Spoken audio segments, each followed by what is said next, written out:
Court में और समाज में काफ़ी एक्टिव है। तो ये वक्ता हमें निजीकरण के बारे में बात करेंगे।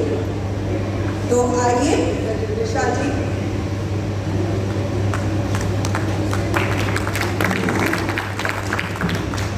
थैंक यू मैडम, आपने मुझे आज की मीटिंग में कॉल करने के लिए बुलाया है और आज की मीटिंग में शामिल सभी साथियों को जय भारत, जय संविधान, जय भीम। जैसा कि आज का एक टॉपिक है उसे मैं आप लोग सामने रखने जा रहा हूँ। मेरा नाम राजेंद्र शाह है, मैं पेशे से एडवोकेट हूँ और मैं यहाँ दिल्ली यूनिवर्सिटी से ही दिल्ली स्कूल ऑफ गवर्नमेंट से एमकॉम किया था, लॉ फैकल्टी से लर्निंग किया और अभी वकालत के पेशे में हूँ। जिस तरह की टॉपिक आप देख रहे हैं आउटसोर्सिंग एंड प्राइवेटाइजेशन, और इसको हमारे एक संगठन है वी द पीपल, इन्होंने बहुत अच्छा है कि टॉपिक आपके सामने लाया है। और ये जो टॉपिक है इसमें आप देखेंगे तो इसमें आपको सामाजिक, आर्थिक, राजनीतिक जितने भी पहलू हैं वो इसमें आपको देखने को मिलेगा। और इसे मैं अपने संविधान के दायरे में पेश करना चाहूँगा, क्योंकि लॉ का स्टूडेंट हूँ तो मैं कोशिश करूँगा कि आपको वहाँ से जोड़कर बताऊँ कि ये क्या है। तो जिस तरह की अभी एक कटिंग देख रहे हैं पेपर का, वो बता रहा है कि for how many generation will reservation continue, ये सुप्रीम कोर्ट का रिमार्क है। अगर इसी रिमार्क को मैं इस तरह से पेश करूं एडवोकेट की हैसियत से, तो मैं ये कह सकता हूं कि for how many generation will unconstitutional and undemocratic provision system will continue. इसका जवाब वो है कि वो यह सवाल क्यों नहीं करते। नेक्स्ट स्लाइड की तरफ चलें आप। अब देख लीजिए कि हमारे SC ST OBC के IMs का हाल क्या है। 60% हमारे जो रिजर्व कैटेगरी का सीट है वो वैकेंट है। आखिर क्या कारण है इसका? चलिए नेक्स्ट स्लाइड की तरफ चलें और ये देख लीजिए कि सारे IMs के आपके पास डिटेल दिया हुआ है कि OBC का तो कॉलम में आपको 0 ही मिलेगा ज़्यादातर, और कहीं कहीं 1-2% आपको मिल जाए SC ST OBC का। तो ये हाल है आपके कि बड़े बड़े जो पोस्ट हैं, बड़े बड़ी संस्थाएं हैं, वहाँ पर हम नगण्य हैं। तो क्यों ऐसा है, इसी की चर्चा हम इसमें करने जाएंगे आगे। और जैसा कि आप इसके टॉपिक से ही आप देख लीजिए आउटसोर्सिंग। आउटसोर्सिंग का मतलब कि आप सब जानते हैं कि ठेकेदारी पर लोगों को बहाल करना। ठेकेदारी पर बहाल कर रहे हैं। पहले तो वो D को किए थे, फिर C को किए, अब A भी जो आपके अधिकारी वर्ग है वो भी होने जा रहे हैं, जैसे लैटरल एंट्री हुआ है। ये सारे ठेकेदारी के तरीके हैं। और दूसरी जो इसमें है प्राइवेटाइजेशन, जिसको हम निजीकरण कह रहे हैं।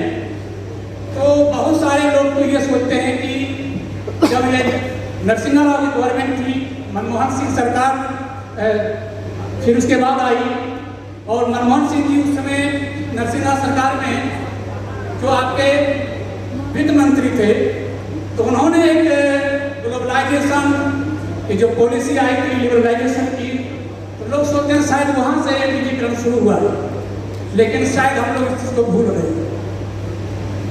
इस देश में एक कानून आया था आपको 20 दिसंबर 1956 को, उसको कहते हैं कंपनीज एक्ट।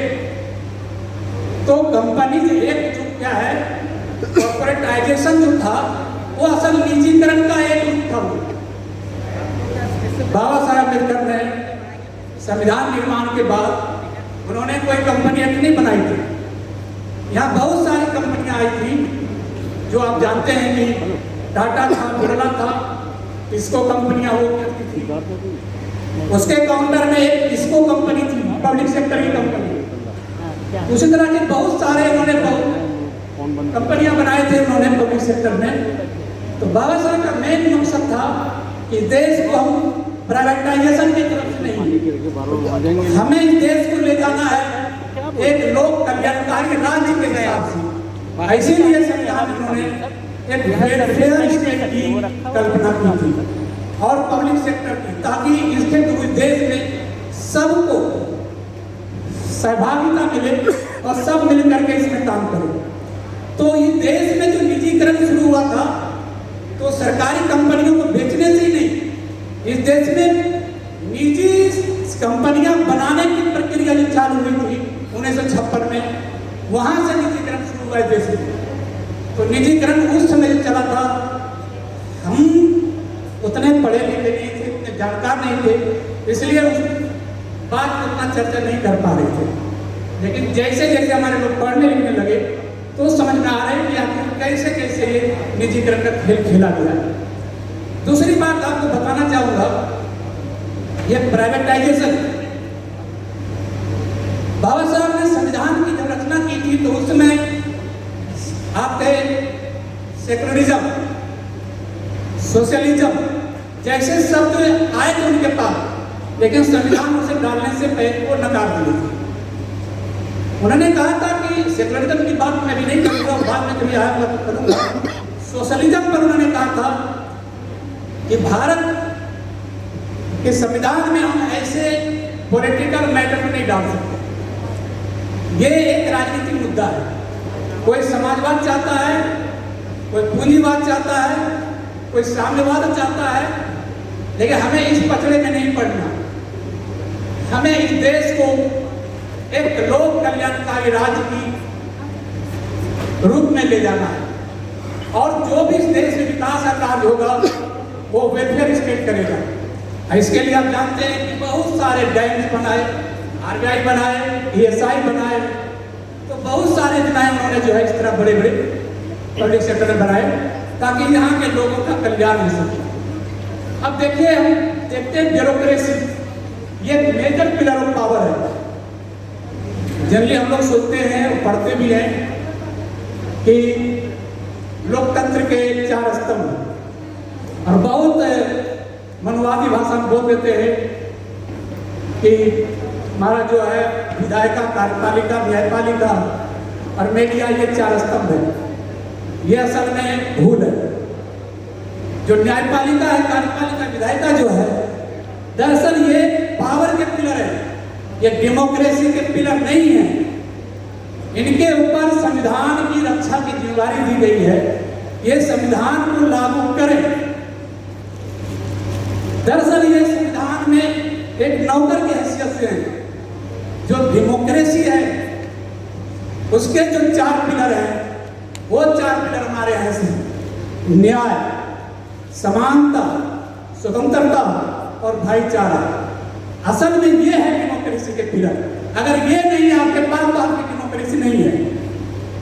तो ये कहना कि जो विधायिका, कार्यपालिका और न्यायपालिका है, तो वो है यहाँ के वो पिलर ऑफ पावर से हमारे, और इनको जिम्मेदारी दी गई कि संविधान की रक्षा करें और संविधान को लागू करें। इसीलिए हमारे देश में ना तो पार्लियामेंट सुप्रीम है, ना सुप्रीम कोर्ट। अगर कोई सुप्रीम है तो इस देश का संविधान सुप्रीम है और संविधान की सुपरमेसी चलेगी। इसलिए कोई भी कोर्ट संविधान विरुद्ध फैसला नहीं दे सकता, या कोई सरकार संविधान विरोधी कानून नहीं बना सकते, क्योंकि देश में संविधान का राज है। किसी सरकार का, किसी कोर्ट का या किसी विधायिका का, संसद का यहाँ राज नहीं है। वो एक दूसरे के बैलेंस ऑफ पावर के लिए बनाए गए हैं। और दूसरी बात, वी द पीपल, ये जिम्मेदारी उनकी दी गई है कि संविधान की रक्षा करना आपकी जिम्मेदारी है। इसलिए जब हम पढ़ते हैं तो अंत में आप देखते हैं कि हियर बाय डिक्लेयर जो हम लोग करते हैं वो वी द पीपल करते हैं, ना कि यहाँ की जुडिशरी उसको डिक्लेयर कर रहा है, ना कि संसद कर रहा है, ना कि सरकार। वी द पीपल को दिया गया है डिक्लेरेशन। तो संविधान की रक्षा की जिम्मेदारी नंबर में आप देखिए वो आपके ऊपर है। जब तक आप संविधान की रक्षा नहीं करेंगे, ये कोई पिलर आपके काम के नहीं है, वो सभी अपने हिसाब से चलने वाले हैं। तीसरी बात मैं इसमें अभी कहना चाहूँगा, एक केस आया था सुप्रीम कोर्ट का कि कोर्ट ने कहा, एक केस था उत्तराखंड का, वहाँ का रजिस्ट्रार थे कामता प्रसाद जी, उन्होंने जो रजिस्ट्रार थे वहाँ के हाई कोर्ट के, वो हाई कोर्ट जज बनने के लिए अपने को दिए थे अर्जी। तो वहाँ हाई कोर्ट ने कह दिया कि ठीक है, आपका ठीक है, लेकिन वो सुप्रीम कोर्ट में जब सरकार आई तो सुप्रीम कोर्ट ने उसे रोक दिया, कहा नहीं, प्रमोशन में रिजर्वेशन नहीं होगा। लेकिन हमारे कोर्ट को अभी तक यही समझ में नहीं आई है कि हाई कोर्ट के जज और सुप्रीम कोर्ट के जज प्रमोशन से नहीं बनते, इन दोनों का अपॉइंटमेंट होता है। आर्टिकल 124 कहता है appointment of chief justice and other जजेस, 217 कहता है appointment of chief justice high court और जजेज ऑफ हाई कोर्ट। तो हमारे जजेज का अपॉइंटमेंट होता है, प्रमोशन नहीं होता। और 16(4) का पाइए तो जो रिजर्वेशन है वो अपॉइंटमेंट में है, पोस्ट में है। तो जहाँ जहाँ अपॉइंटमेंट वर्ड आपको मिलेगा संविधान में, वो रिजर्वेशन में आएगा।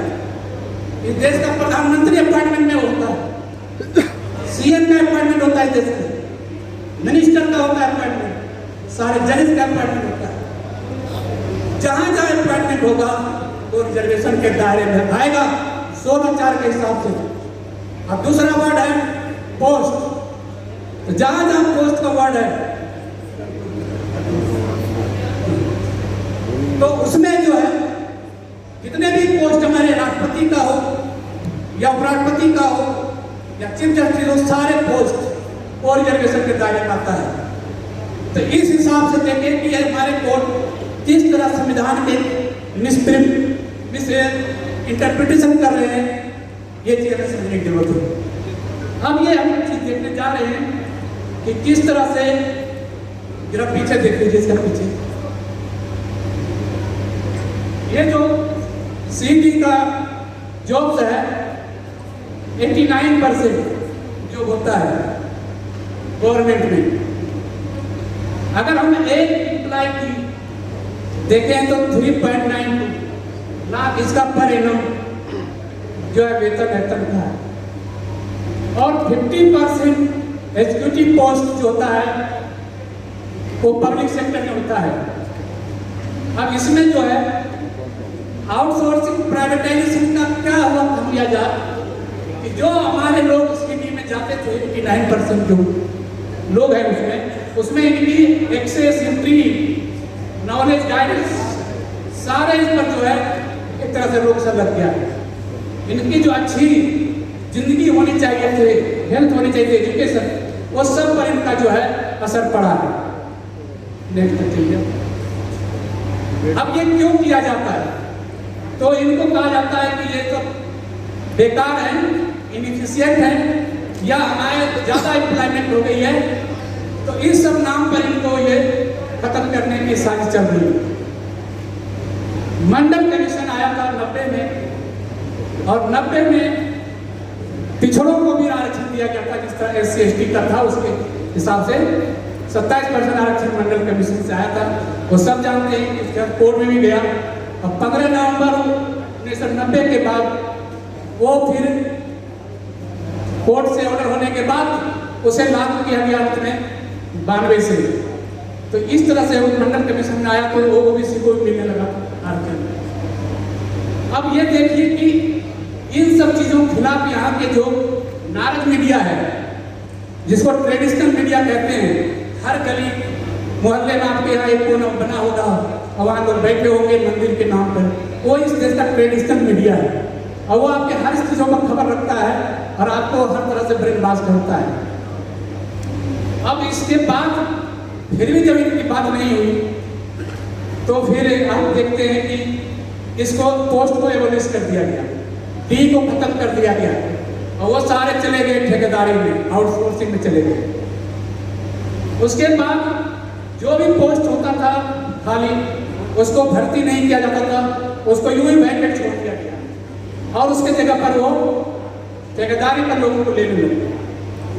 एक है एडवर्टाइजमेंट इन्वेस्टमेंट, ये एक बहुत ही कलाकारी का खेल है। इसमें आप लोग अगर बैलेंस शीट को समझते होंगे तो समझ पाए होंगे कि बैलेंस शीट में 2 तरह का शेयर होल्डर होता है। एक होता है इक्विटी शेयर होल्डर, दूसरा होता है प्रेफरेंस शेयर होल्डर। जो इक्विटी शेयर होल्डर होते हैं वो कंपनी के मालिक होते हैं, मैनेजमेंट में उसी का पावर होता है। प्रेफरेंस शेयर होल्डर को सिर्फ अपने डिविडेंड पर प्रेफरेंस होता है, उसको कैपिटल का प्रेफरेंस है उसको।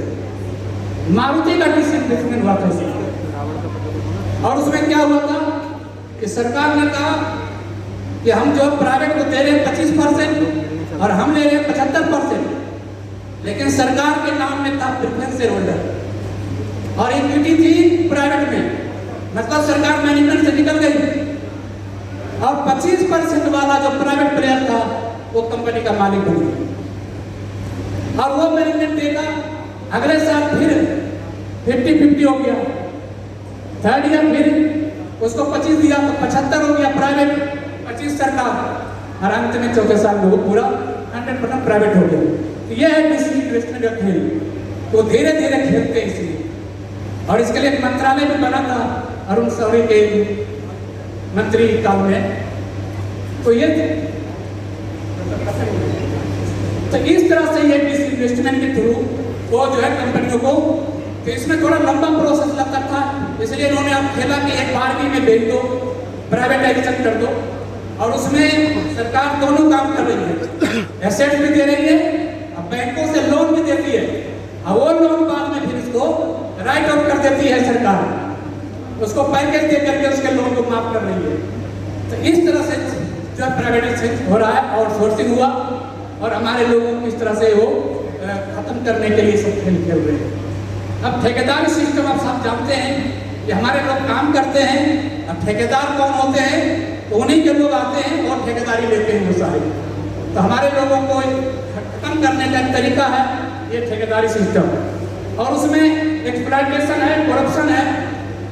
अब जानते हैं कि वो सरकार से तो वेतन पूरा लेता है, उसका 3 हिस्सा लगाता है, एक हिस्सा देता है वर्कर को, दूसरा हिस्सा देता है वो सरकार मंत्री को, और तीसरा हिस्सा रखता है अपने।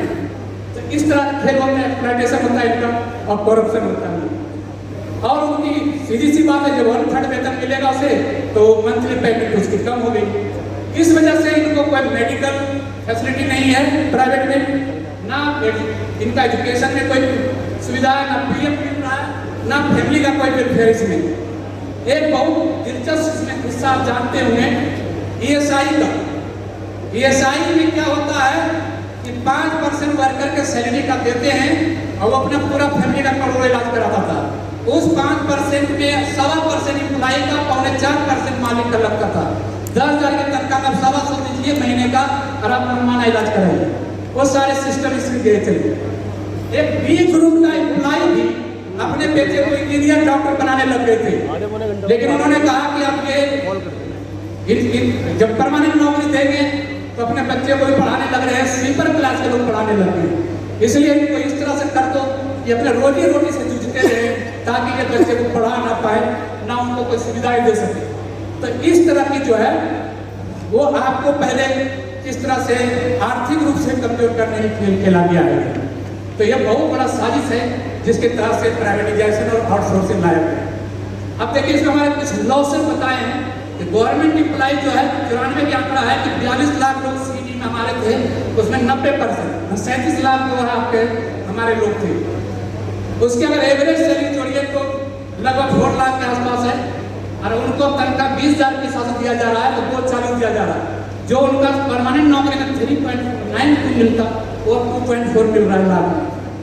इस तरह से उनको देख लीजिए कि 37 लाख लोग, मान लीजिए 60% हमारे लोग हैं, तो ये आया है कि 8,703 करोड़ रुपया ये उनका बहुसंख्यक का रेगुलर जॉब लॉस है। प्लीज स्लाइड आप पढ़ा लीजिए। अब उस तरह से आप देख लीजिए अगर इनका आउटसोर्सिंग वाला के हिसाब से देखते हैं 20,000 की तनख्वाह के हिसाब से, तो इसका टोटल लॉस होता है 4,320,000 करोड़। अब इस तरह से आपको आ गया नंबर ऑफ गवर्नमेंट एम्प्लॉय।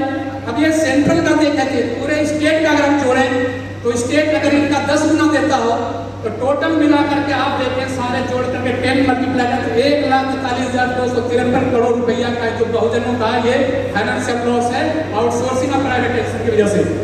इसमें मान के चलो कि 30% हमारा ईडर है तो 43,250 करोड़ निकाल दीजिए 30%, तो भी हम 1 लाख करोड़ हमारा लॉस है बहुजनों का। अब जानते हैं कि कोई भी पैसे जब आप आता है तो सर्कुलेशन करीब 5 से 10 गुना होता है। अगर 5 मल्टीप्लायर ले लें तो हमारा 5 लाख करोड़ लॉस हुआ, तो टोटल इकोनॉमी में लॉस हमारा अगर देखें तो ये 10 लाख करोड़ रुपया बहुजनों के हर साल हकमारी हो रही है आउटसोर्सिंग और ये प्राइवेटाइजेशन की वजह से। अब आप देख रहे हैं कि सारा संपत्ति देश का है 10% लोगों के हाथ में है और हमारे 90% मजदूरी कर रहे लोग। तो इससे क्या हुआ है कि जितने भी लेबर लॉज है उसको खत्म कर दिया गया है, हायर पायर की पॉलिसी चल रही है। अब वेतन जो है उनको न्यूनतम मजदूरी भी नहीं मिल पा रही है। इससे क्या हुआ उनका वर्किंग कंडीशन खराब हो गया है और प्राइवेट ओनरशिप साले हो गए हैं। इस तरह से पूरा सिस्टम फेल किया है।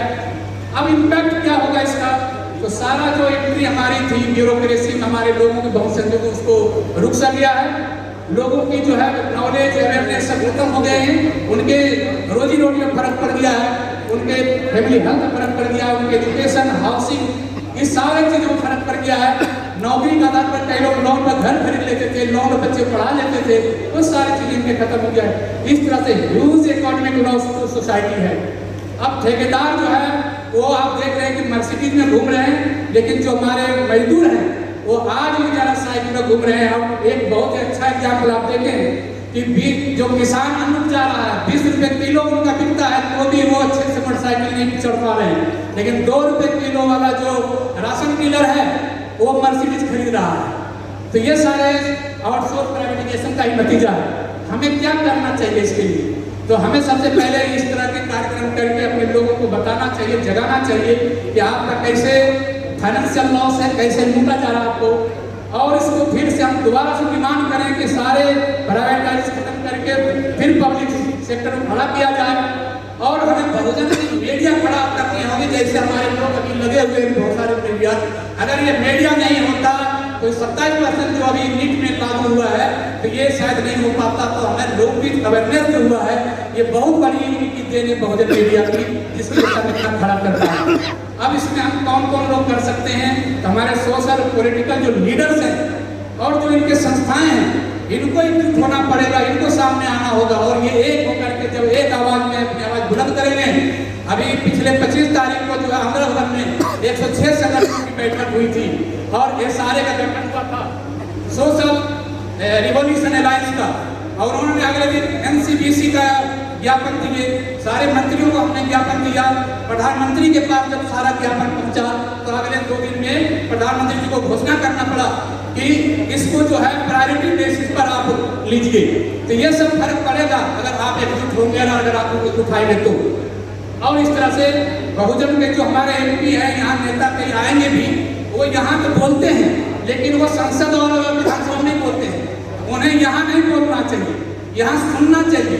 हमें बोलना है कि हमें क्या चाहिए और क्या हमें दिक्कत है, और वो हमारी दिक्कतों को संसद में उठाएं।